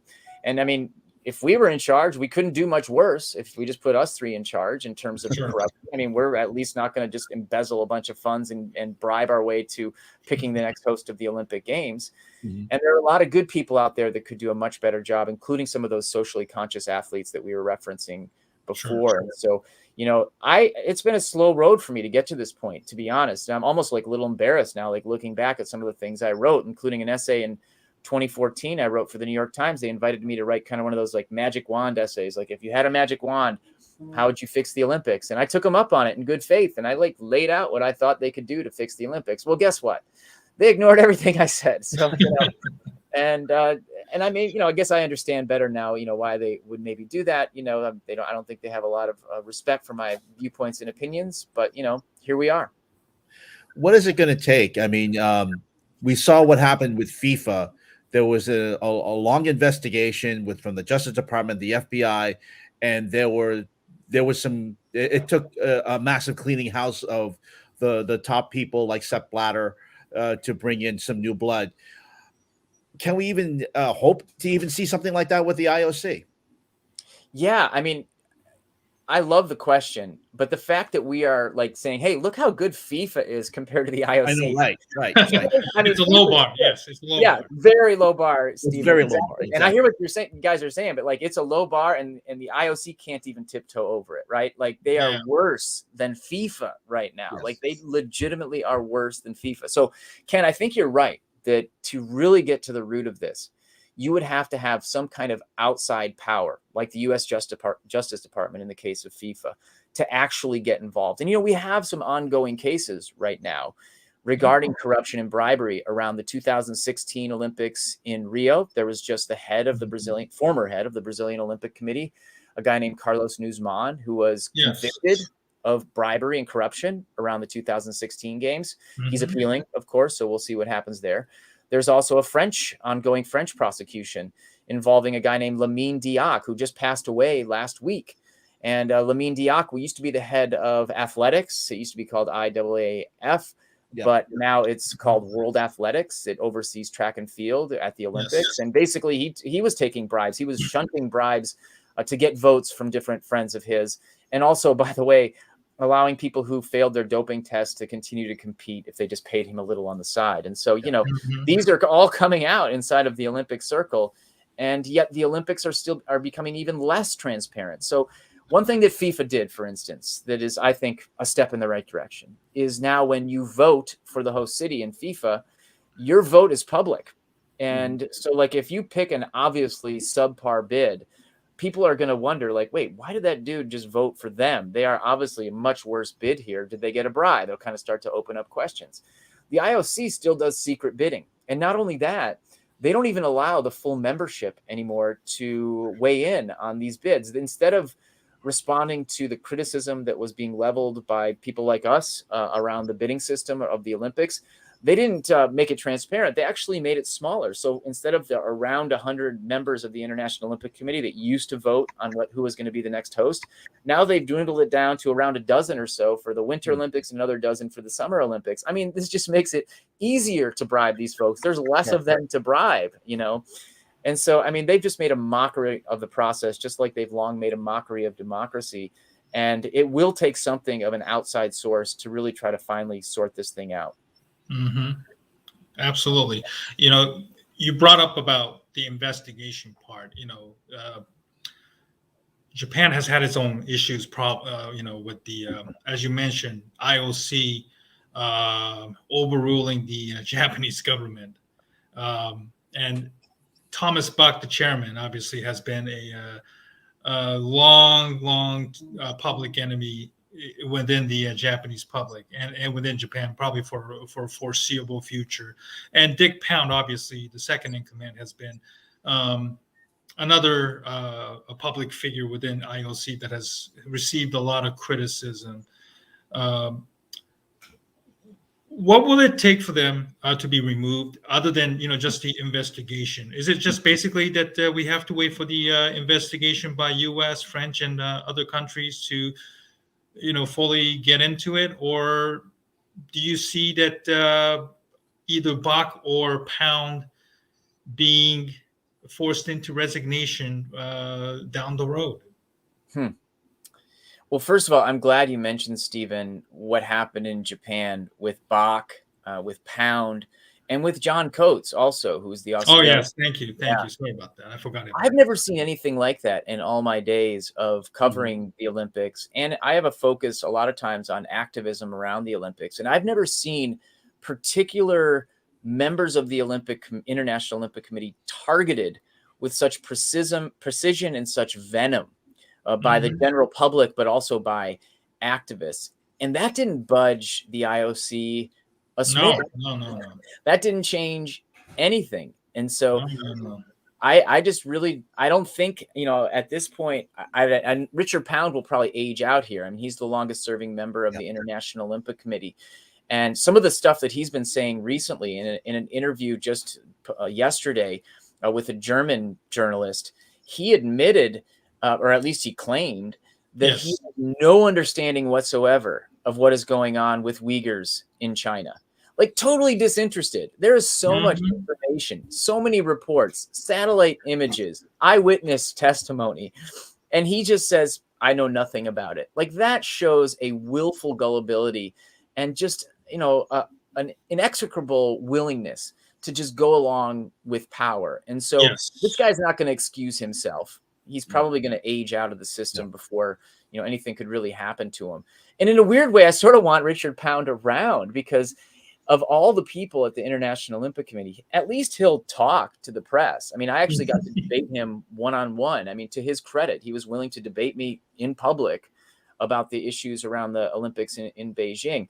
The rest of them are very tight-lipped, and they're not exactly jumping up and down to engage in that kind of conversation. And so what would we do without that guy? Like, he's the one guy that kind of actually gives us a glimpse of the reality behind the thick scrim that shrouds the Olympics and doesn't let us to actually see what's going on at the IOC. Yeah, it felt like, for me, even living in the States, watching it from far apart, I felt like, the Japan and Japanese public were kind of like being punished into hosting the Olympics, that nobody ever wanted it. And the sentiment has really, really soured. As somebody who has lived in Japan for a long time, Olympics was always something like a festival, the whole country really, really gets into it, even if the athletes don't even qualify into the medal rounds. It was just some sort of a mass hysteria of some sorts, having witnessed. And then they're also in the running for 2030 Sapporo Winter Olympics. And, I was reading a tabloid that I read, a Japanese tabloid that I read on a daily basis, that IOC, basically, they're really, really hurting for cash right now. And, the pandemic just kind of made it even a lot more worse. So IOC will continue to maybe be in cahoots with China and then Japan, two countries that really, China has, obviously, it's their own problem with human rights record. Japan obviously doesn't have a bad of a human rights record, but when it comes to, women's equality and advancement, they're always at the very, very low or at the near bottom compared to the other countries. So countries like that will always, be willing to do business with IOC, and IOC will obviously be in, making bet together with such a, lack of shame, in my opinion. And it's just kind of sad to see where the Olympics, as well as FIFA, with the Qatar 2022 with their problems, it seems like these organizations just doesn't seem to have their priorities straightened out. And it just sometimes makes me feel angry as a sports fan in general, Yeah, I mean, and actually the athletes are what everybody tunes into the World Cup and the Olympics to watch. And at this point, because of the malfeasance around the International Olympic Committee, these Olympians are essentially now human shields for the IOC. And that is additionally sad, in addition to everything that you just rightly and correctly pointed out, Stephen, is that athletes, many of whom go into debt to try to realize their Olympic dream and never get out of that debt, even especially here in the United States, where like GoFundMe pages are actually quite common for Olympians because our funding structure is so different and so weak compared to other countries. And, you have other athletes that are experiencing abuse. Just in today's news, the gymnasts got a settlement from the United States Olympic and Paralympic Committee to the tune of millions. I mean, so, there is a lot of bad news around the Olympics right now. And there are more and more people around the world that are having the same concerns that you are, that are wondering really if it's worth it at this point anymore. I mean, essentially, Tokyo was a really expensive soundstage for the International Olympic Committee to continue to have its money spigot wide open. The people of Japan didn't really get much out of it at all. They couldn't even attend the Olympics. They could stand outside the stadium. But, all these people who are basically barnacles on the Olympic ship, so-called consultants and so on, who basically I can't figure out what exactly they do, but No, I don't a know. lot of it's probably pretty shady, looking at the records of some of these individuals. They all were able to go to the Olympics and sit there and watch the opening ceremony and tweet it out and attack people like us that might raise legitimate questions about it. And they just say on the inside, we have all the information. You don't understand how it works out there. But I think the writing is really on the wall at this point. And the Olympics are in a slow motion crisis. And the double whammy of Tokyo, the way that played out alongside Beijing, and we'll have to all keep track of what's going on and stay in touch about that. Yep. That could put a dent in the Olympic machine, if anything. But, the Olympic organizers in Lausanne, Switzerland, the International Olympic Committee, they're just hoping to hold on, basically, get through Beijing, get their way to Paris, and then Italy, and then Los Angeles. And they think once they get there, everything is going to be all right. I think they're wrong about that. There's a burgeoning anti-Olympics movement in Paris, and certainly a vibrant anti-Olympics movement in Los Angeles. Right. There's a really smart and savvy group called No Olympics LA that I think your viewers should definitely check out if they're interested in that topic, No Olympics LA. And they're not going away anytime soon either. And they have tremendous talent on their team. I mean, they have people from Hollywood, like movie producers and directors who've made stuff for Netflix. I mean, these people are super talented in Los Angeles, and they are invested in the fight, and they're not going away. And they've made it transnational. So they're speaking out on all these issues, whether it's Tokyo, whether it's Beijing, Paris. There's now an international group of activists that are fighting against the Olympics, not unlike the group, the International Olympic Committee, that travels around the Olympics to enjoy it and make money off it. Well, Professor Jules Boykov, whose expertise is in this in the Olympics, and also a former soccer player as well, and written books about this. We really appreciate it, and we're going to have you back, and as we get closer to the China Olympics, and discuss more of these issues. Thank you so much for joining us tonight. All right, Thank you, Professor. Appreciate it. Pleasure. All right, see you down the road. Take care. Thank you. We'll see you again soon. All right. And the AA team will continue after this. The coach team, I both coached Griffin and Dylan in youth football, but that had just ended. It was Dylan's season had just ended, and when Griffin passed away, and so then, as I said, my mom, she had prior to Griffin passing away, though, it was a Mother's Day, actually the day after Mother's Day that very year, she found out she had stage 4 uterine cancer. And so she survived just a lethal surgery where they removed a lot. And so she somehow survived that, only to 8 months later pass away. And so there was kind of a rough time there where, for me, it felt like everybody was going, nobody was coming. Yeah. And so, I that led me to a serious bout of depression, to the point where in August of 2015, I actually shot myself and in the head, underneath the chin, and with the intention of not being here. And so as I look back now, everything I didn't have to live for, I now have to live for. And so it was just a period of time where life was tough. And it was, once you get down, what my experience is, once I got down that low, it didn't feel like it was ever going to end, and unless I ended it.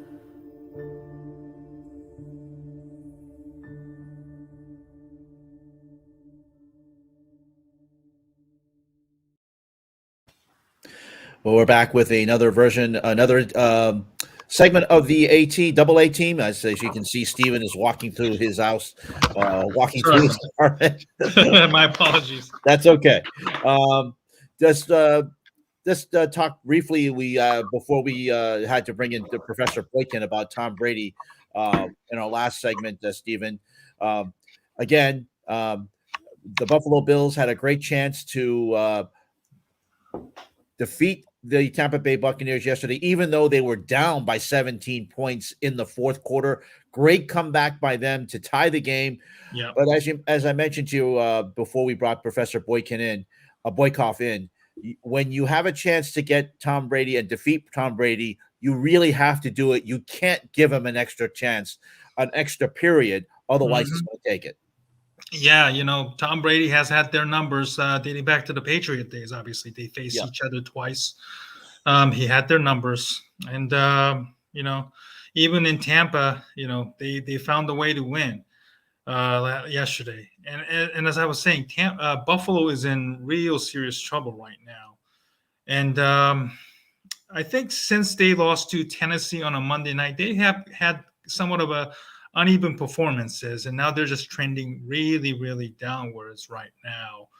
And certainly the week before on a Monday night, actually Monday, a week ago, they played in the some of the worst conditions I've ever seen. Oh yeah, terrible. Yeah. They ran the ball 46 times and passed the ball 3 times. That is the Patriots. Yep. And then the Buffalo, after the press conference, some of the players were going after the reporters, and McDermott was also very, very testy. It seems like, things are a bit unraveling, like I said, in Buffalo. And, I think right now, Patriots will probably win that division, and Buffalo right now is looking more and more like just trying to get into the playoffs and see if they can get hot. That's the only hope that I see with the Buffalo Bills right now. Absolutely. And I'm very skeptical. I heard some national pundits say, well, they found themselves against the Bucks yesterday, and maybe this is something that they can build upon. Well, it's kind of late to build upon right now. You got it. It's either you are who you are, as Bill Parcells used to say, and if you're a 7-6 team, you're a 7-6 team. So that's what the Buffalo Bills are right now. They're in second place in the division. The Patriots, we all didn't expect them to be the number 1 seed at this point when we started this show, but here they are. So it's one of those things, Stephen, that it's just one of those things where sometimes something old is new again. Absolutely. And I also want to touch about the disaster that is the Jacksonville Jaguars. Oh yeah. Oh my goodness. Reports came out about Urban Meyer questioning his assistants, and their track record, calling himself the winner and berating his own assistants for not doing enough, which is somewhat another chapter into a disaster that is Urban Meyer. And I live here in Columbus area right now for work, and Urban's a legend, obviously, with the Ohio State University. He has a restaurant not too far away from where I am. It's a place where we all know the photo of Urban Meyer getting a lap dance from a young lady. This is not a joke. That's his restaurant. That really happened. That really happened. It really happened. Yes, it really happened. And that's not what you want to hear from a leader of any kind. That's not how leadership works. And no, for Urban, everywhere he's been to, controversy has followed him. You remember the Aaron Hernandez murder scandal when he was with University of Florida. Yep. He left.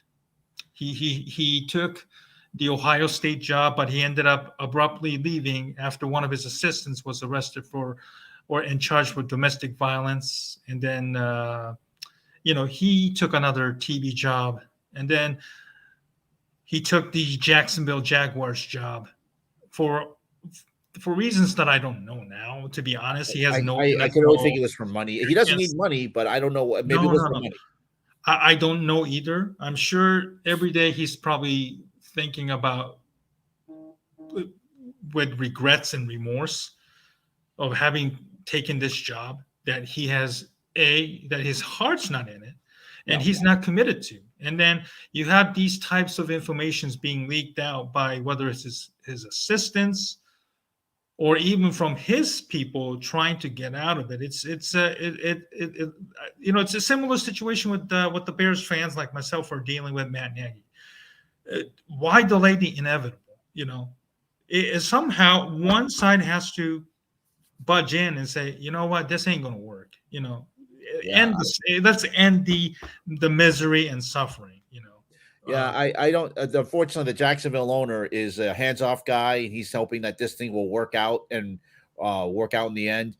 I don't see the Urban's going to get fired, at least at this point. I think he'll probably get fired at the end of the season. We've seen this with college coaches who are ill-equipped to come into the NFL. Probably the best example of that was Nick Saban, believe it or not, when he went to the Miami Dolphins, was ill-equipped to handle it, and then just left but to go to the Alabama Crimson Tide, where obviously no one remembers him right now as a Miami Dolphins coach. But a guy who, another example of the opposite, a guy who was prepared for it, of course, was Pete Carroll. Well, he had some experience in the NFL, went to USC, won a national championship, and then had to go to Seattle because of eventually some recruiting violations that were happening at USC. But there's a guy who could coach basically on every level and can win. Sure.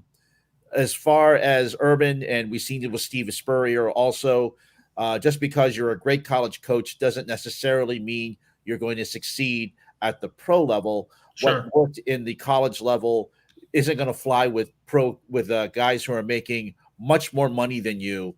A quarterback who is probably doesn't want to get yelled at, but yet you're yelling at him, and that's not going to fly in the National Football League. So Urban, I don't think is going to as was said once in the NFL stands for not for long, and it's going to be happening for Urban Meyer. True. Matt Rule is also struggling with Carolina down there. He keeps switching back and forth between PJ Walker and Cam Newton, and Joe Brady got canned, obviously, for the offensive struggle. But Matt Rule is obviously just as responsible for the mess that they're in. Right. And I mentioned Ryan Day earlier when I was talking about the Bears. Trace Armstrong, president of Athletes First agency that represents coaches and personnel men. Jason Lacomfora reported that he will take the job, and Ryan Day is a set hire. Obviously, Ryan Day has had a couple of years, I believe, being a quarterback coach in San Francisco and Philadelphia, but that's as far as I can tell about his NFL experience, only 2 years. Mm-hmm. So whether it's the Bears or somebody else, they might want to think twice about hiring these hot college coaches because Meyer and Rule certainly does not help the cause at all. And the only one that really seems to be equipped to handle is Jim Harbaugh. Obviously his stock is at an all-time high right now, having taken Michigan into the college football playoffs. And if the Bears are willing to call him and offer whatever he wants, including personnel control that he fought with San Francisco and left abruptly, it'll be interesting to see, if Harbaugh really wants this job, and if the Bears are willing to meet whatever the asking price is, it could happen. Is Jim Harbaugh the number one candidate for every Bears fans? No. I think a lot of Bears fans are very much split on him about his time with Michigan up until this year, and then how he fizzled out in San Francisco. So it will be interesting to see, Meyer's gone. What happens to Matt Rule? Will Day and Harbaugh jump ship? Well, the NFL is ever going to consider college coaches again? This is going to be a very interesting offseason for sure. Mm-hmm. And we're ready to go to our off season. So, Stephen, this is going to be the last show for us for 2021. This has been, I believe, our 5th show, but it's been a Or lot of six, fun. more like 6, I believe. 5th or 6th. A 6th show. For sure. So I've lost count, but Me too. But the fact that we started this in September and we're now going into December, and we're going to be going our next show in January. So I want to wish you a happy holidays, and I want to wish all of our viewers who have come on board with us over the last 3 or 4 months to wish you a very happy holidays as well. Thank you so much, Ken, for working with me this year. I really like the direction this show is going. And with the support of Aldo, I think our show has made such a strong stride. And, we have to thank our guests who come on to our show every other week. And, we're definitely going to be continuing to reach out to AAPI people who work in the industry, as well as those, not necessarily AAPI people, but people like Dr. Boykov, Jeff Perlman, among others, who are a strong believer in our cause and believe in the strong diversity that is needed in the industry. So we hope to be that engine. And next year, we're definitely hoping to do a lot more and keep it going for sure. We'd like to thank our guests tonight once again, Shahan Zarajara from CBS, a great college football writer, and again, Professor Jules Boykov, who joined us from Oregon and talking about the Olympic movement and a lot of things that are going wrong. We'll definitely have both of those gentlemen back, and we look forward to seeing you after the new year in 2022.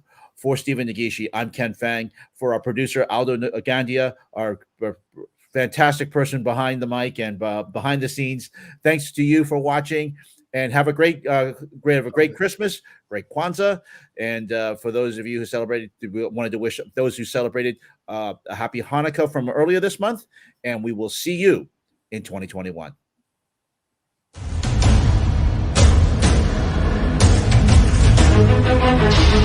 Thank you.